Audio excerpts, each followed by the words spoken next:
An opera performed against the enchanting and mystical backdrop of Santa Fe. What could possibly go wrong? Well, jealousy, egotistical divas, demanding conductors, and murder. All this and more are featured in Erica Miner's latest book, Prelude to Murder, a Julia Kogan opera mystery, which we'll get to discuss today on Blackbird Writers Presents Author Interviews. Welcome, Erica. Thank you, Sharon. It's a pleasure to be here, and I'm so excited about talking about Santa Fe and all that entails. It is. I mean, the book just brings it alive. It is just, you can just see the shimmering desert and all of it is just beautifully written. And, murdery too. So that's fun. All right, so I do just want to step back to your first book for our first question, which is ARIA for Murder.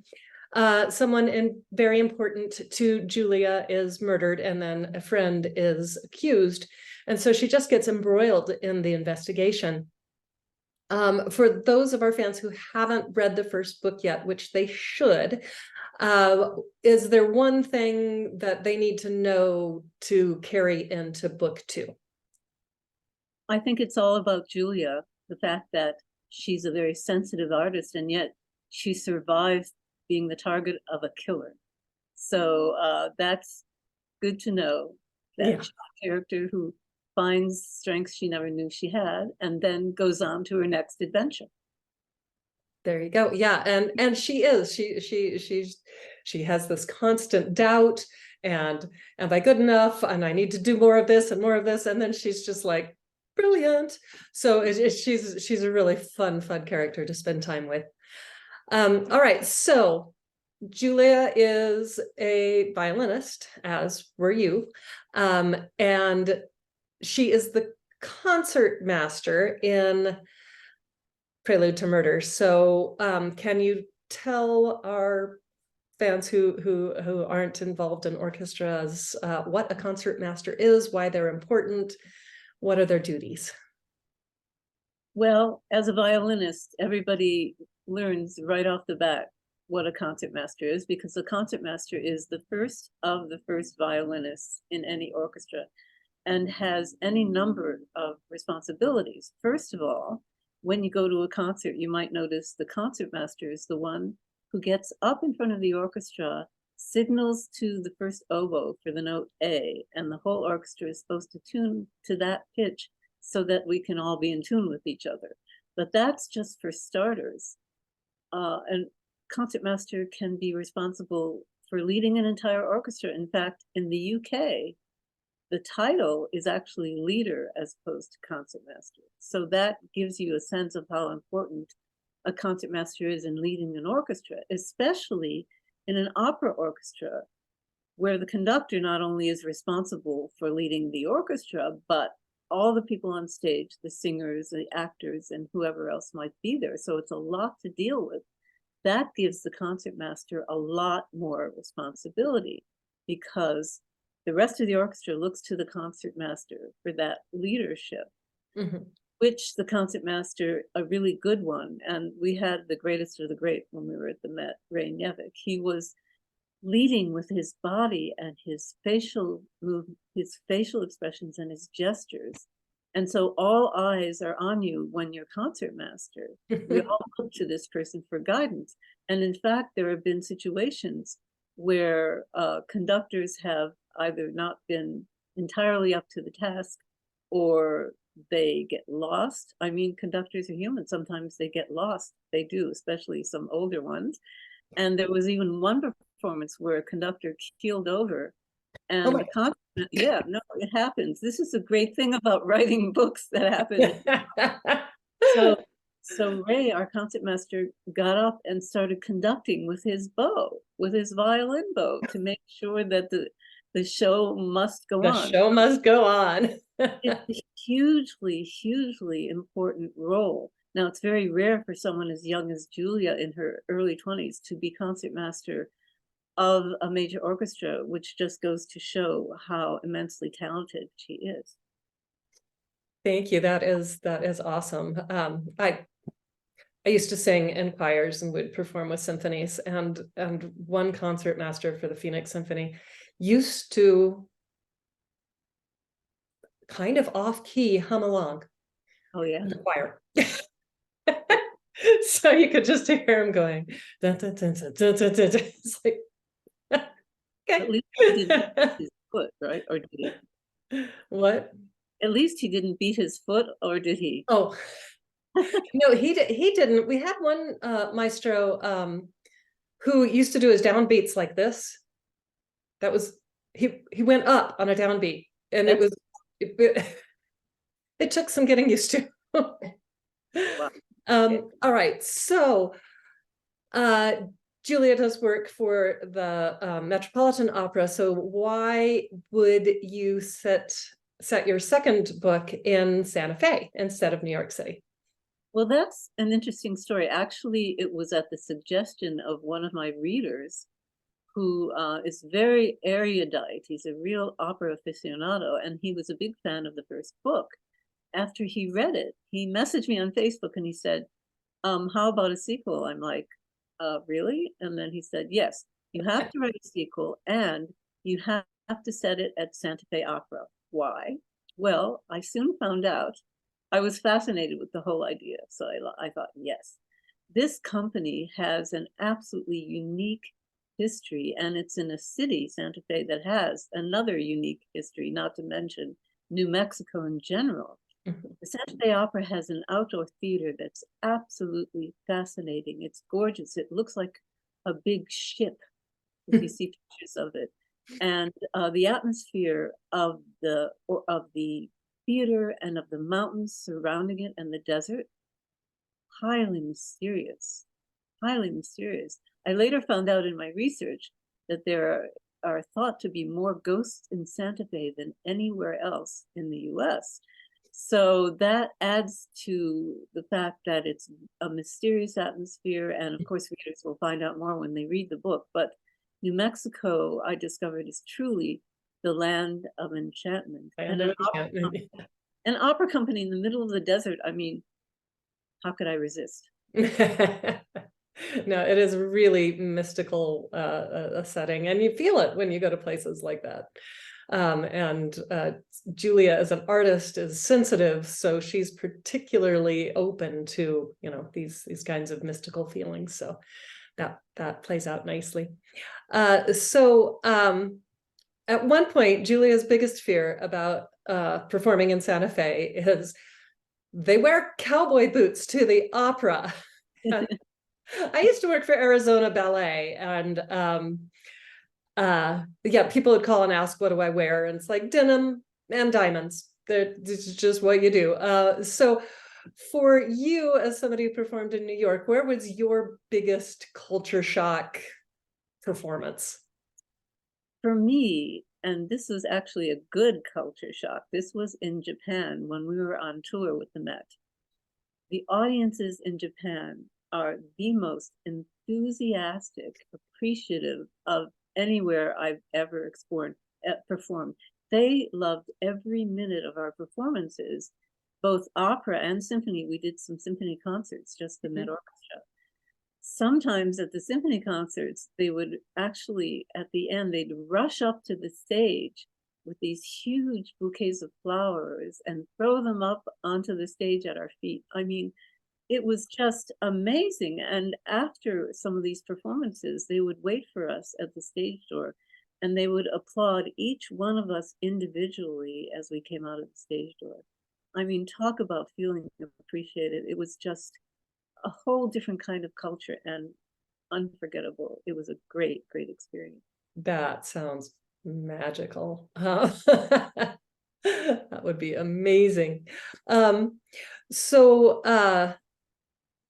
how often does because as I said, egotistical divas, how often does that diva persona present itself in real life? Like, how many different stories do you have that you can draw from to write books about? So many that I could never live long enough to write all the books. I like to talk about it in my lectures, in my opera lectures as well. but this happens all the time. And when you're a violinist in the Met, the violins sit on the extreme outside of the pit, right next to the pit wall, so you can really see what's going on the stage. And everybody knows that you're going to look at the stage. I mean, it's not, supposedly not that, In any case, I had an opportunity because I worked at the Met from the mid-70s to the mid-90s.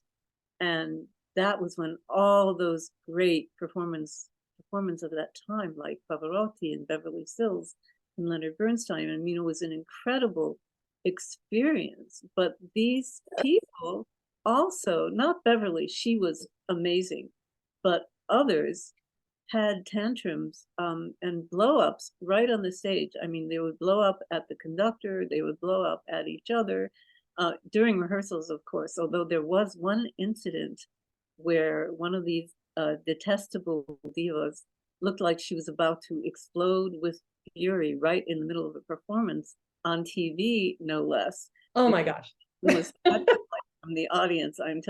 Really, this is one of the greatest stories. I love to tell this story in my lectures, but it just goes with the territory. These singers have huge egos that manifest on stage because they love being on a stage and having an audience. It's just part of their DNA. So it makes really interesting watching from the pit, and it makes for great copy in a murder mystery. Indeed. Oh my goodness. Yeah. On stage, on TV. That's only at the Met. Only at the Met. It's just such a level of unprofessional that, and part of, as I was saying, I was saying in choirs because I like 200 other people around me when I sing. No solos. And we were generally volunteer, we were just like a university at that time, choir. And so, we would perform with the symphony, and we, as volunteers, couldn't believe the amount of respect that the conductor would show, like the concertmaster and the entire orchestra. The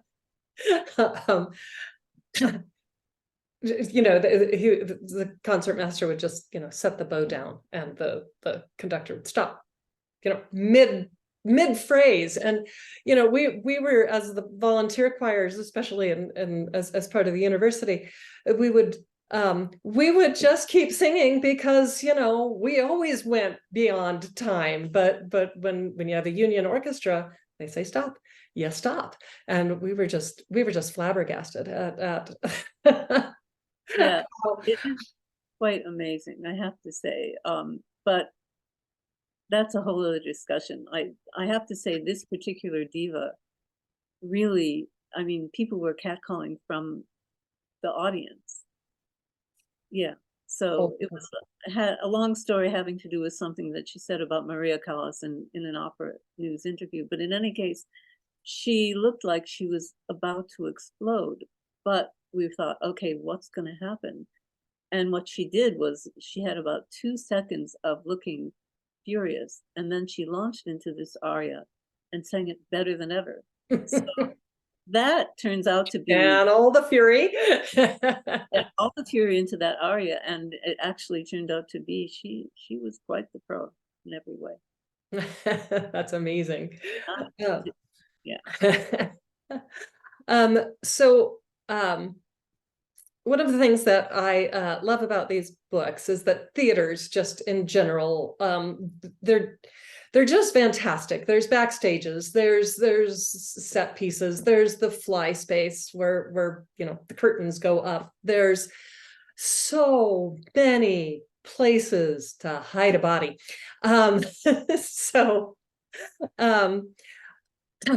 did you need to augment any of like the backstage areas or somewhere where you did hide bodies, either at the Met or Santa Fe? Or is it just, nope, you can put a body there, nobody would see it?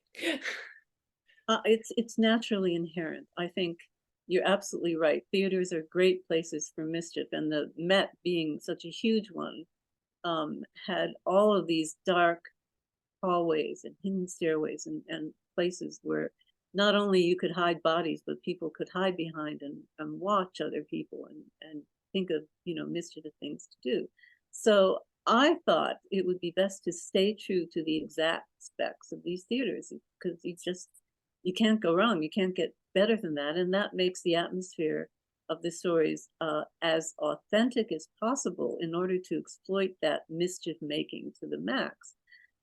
As far as the Met, of course, I had been there for 21 years, so I knew the place inside out, and, you know, it was a huge part of my life. So the recall was not a problem. I could visualize everything as it actually was. But initially, I knew nothing about Santa Fe or the Crosby Theater.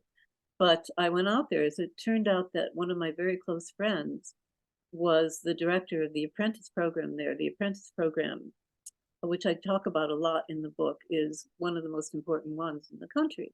And so he got me access to all the backstage areas and all the people who could give me this great information, like the costume director and the wig director and the conductor, and I got tours of the backstage. And this all fed my wicked imagination so that I could create these places and these situations where, yeah, people are gonna get murdered. So much fun. And in Santa Fe, it's really, in some ways, even more fun than at the Met. Yeah, as I said, as I was reading it, I could picture it so perfectly, and I loved like the electrical storm, you know, booming thunder as, you know, somebody walks onto stage. Just amazing. So yeah, just really, really exciting book. And some of these things actually happened too. I mean, I had friends who had been singers there who taught me all about the kinds of things that weather can do. That's the other thing about Santa Fe, it's outdoors. Yeah. So, you know, even though it's mostly covered, you're still at the mercy of the weather, and which can change on a dime in Santa Fe. So that makes it even more thrilling than ever. Yeah, I mean, yeah, those storms running through, that's amazing. Okay, so what can we expect next from Julia and next from you? Well, Julia doesn't let any grass grow under her feet, and she happens to be really talented. So she next goes off to San Francisco, where she is again engaged as concertmaster. So this works really well because San Francisco and Santa Fe have summer seasons, and that's when the Met is off. So she goes off to the opera as concertmaster for the summer. Now, the San Francisco War Memorial Auditorium is another one of those theaters that's steeped in history and just atmosphere out the wazoo. And I also knew a number of people there who also took me on tours of the Opera House and introduced me to a lot of the important people who end up being the basis for characters in the book. So it's a wonderful setting for a mystery, first of all, because this theater is the spookiest I have ever been in. And I mean, that's saying a lot. Theaters are spooky. This one, even more so in a lot of ways than Paris Opera, which, you know, is of course Phantom of the Opera. Yeah, it's got all of this is going to be in the book, and it's San Francisco. What could possibly go wrong? What a great city to set a story in. So yeah, that's what's happening next. Oh, that's I can't wait. That'll be awesome. All right. So finally, for our fans, where can they find you? You can all find me at www.ericaminer.com, ERICAMINER.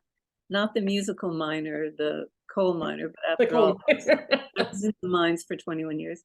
And also, you can find me in my books on Amazon and Barnes & Noble. And also, I'm listed at NetGalley for people who are interested in perhaps doing a review. Awesome. Well, thank you so much for being here. This was just such a delightful conversation and a fantastic book. I highly recommend it. And thank you, everybody, for watching Blackbird Writers Presents Author Interviews. Thank you, Sharon. Thank you, everybody, for being here. And I look forward to all of your comments. You can all send me comments via my website. And that sounds like something I'd love to hear. So thank you so much. It was so much fun. Yeah, and you can also comment right here on YouTube as well. So we'll make sure that Erica gets Alter ego. gets all your comments. Great. Thank you so much. Thank you.